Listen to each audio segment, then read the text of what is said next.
may galaw. Kaka ko, ang kalaban talagang mahigpit. Kasi kalaban natin po, hindi natin nakikita. Talagang sinasabi ni Pastor Jay na spiritual reality ang kalaban natin. Hindi flesh and blood, but spirit.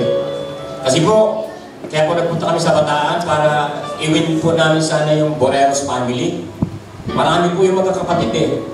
At hindi po naman dahil kaibigan po namin sila matalik.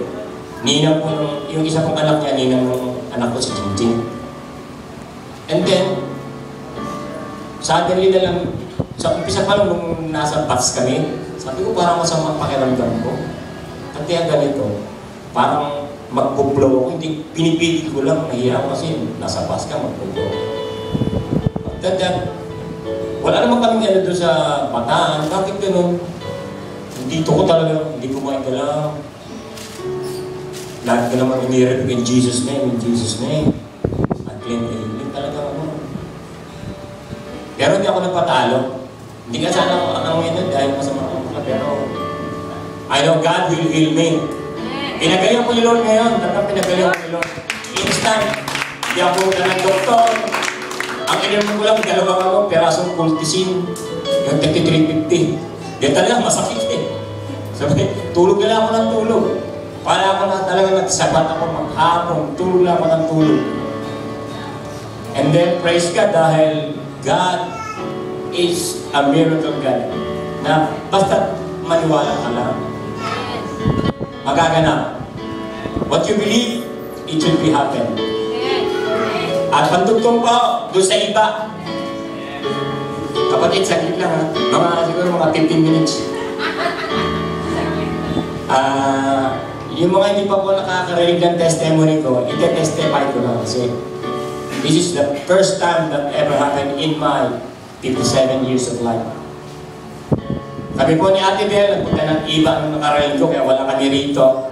Kasama ko po si JJ. Nagpo-testify ako dun po sa isa kong kumparang pastor din na almost 3 years niya na ako ini-invite na mag-testify with my life testimony. So, pinagbigyan ko siya nung nakaraang linggo. And then, pagkatapos po nun, konting fellowship, punta kami ng beach. Ginawa pa nga kami model ni JJ sa beach picture taking. After that, mga between 3 to 4 p.m.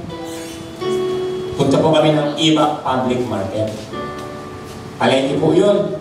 Doon po na titinda po yung aming inaanak sa kasal, si Ren, na dami na order at mga attending dito. Meron po siya itong store ng fruits, fresh fruits. Then, nakita po namin yung isang medyo may edad na babae. Talagang ano siya, hindi makalakad. Bago siya makatayo, inaalala siya ng asawa niya dahil may tungkod. Nakita ko na yun nung paano nag-church kami. At nakikita ko yun na hinahaplos siya ng asawa niya sa likod. So, nung pagkakita namin sa palengke, sabi ni JJ, pa, ayun po yung polvo, ano, kapag-pray natin siya. So, nilapitan po namin yung matandang babae. At tinanong namin sa kanya, gusto mong ipag-pray ka namin? Walang bayad to. Basta, maniwala ka lang, gagaling ka. At wala. Basta maniwala ka lang, gagaling ka. So, sige po, pag-pray niyo po kami. So, nilayas namin siya. By prayers, na nakaupo siya. And then after our prayers, ano pong naramdaman niyo? Medyo maluwag niya daw. Pero inaalalayan pa rin siya ng asawa niya. So, sige po, umupo ulit kayo ng naramdaman niyo. Mas may pa rin daw dito niya, lumbar, tsaka yung gout. Laki kasi ng ano nun eh, tuhod. Yung niya, kaya nakagano siya dati, nakatungkod. So, nilayas po namin yun. Habang pinagpipray namin, tinatanong namin siya, ano naramdaman mo?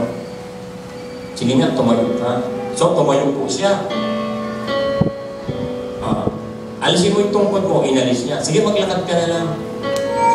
iniwan niya po yung nag-aalaga sa kanyang asawa. Siguro may ano, layo talaga nila kanya solo.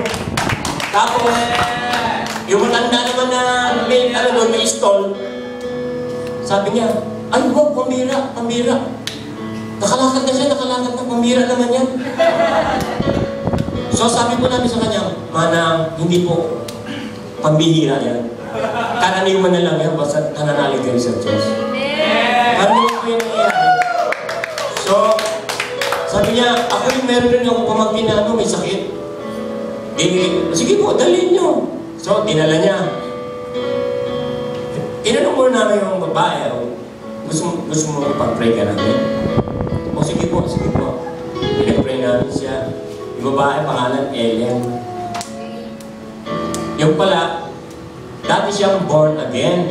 Dati po siyang nag-born again sa Caloocan. 3 years siya nag-attend. After that, ewan natin kung nangyari, nag-backslide siya. Nag-backslide. So, sabi namin ang problema mo, emotional, tsaka family. Napaiyak siya. Habang pinipipray namin siya, umiiyak na siya. Hindi pa namin tinatanong ang problema niya, umiiyak na siya. Talagang yung luha niya, tulo ng tulo. Sabi niya, salamat po kapatid dahil medyo lumog ang pakiramdam ko. So ako, umatay ka ulit para nahinintay ka na ng Diyos para bumalik sa Kanya. Kaya ka nagkakaproblema, ikaw din ang may gawa. Bumalik ka sa Diyos. Lagi siya naghihintay sa mga tao. Hanggang anggapin muli siya. So, pagkatapos po nun, meron po namang may edad na rin na babae. May hika po siya, hika naman. Yung pala, nakatingin siya sa amin habang nagpe-pray kami, mismo siya po na lumapit. Pinalalangin namin siya. So, nilayas din namin po siya. After that, tinanong namin siya pagkatapos ng mag-prayer, Manang, ano po naramdaman mo? Ay, wala na, magaling na ako. Magaling na ako. Magaling na ako. Magaling na ako. Pinagaling po kayo ng Diyos, hindi po kami. Kasi po baka magkamali kayo, hindi po sa amin ang nagpapagaling, kundi si Jesus.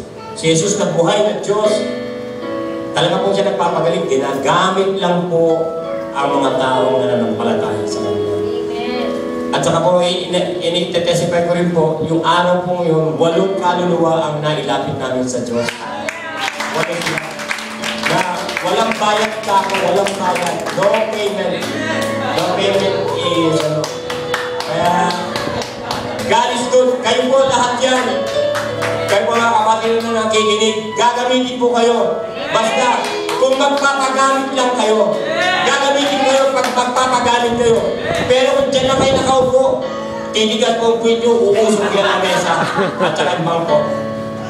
Kasi po, hindi po na kayo may business, sa akin po, sa Diyos, pare-parehas po. Amen. Wala pong mayaman, walang mahirap.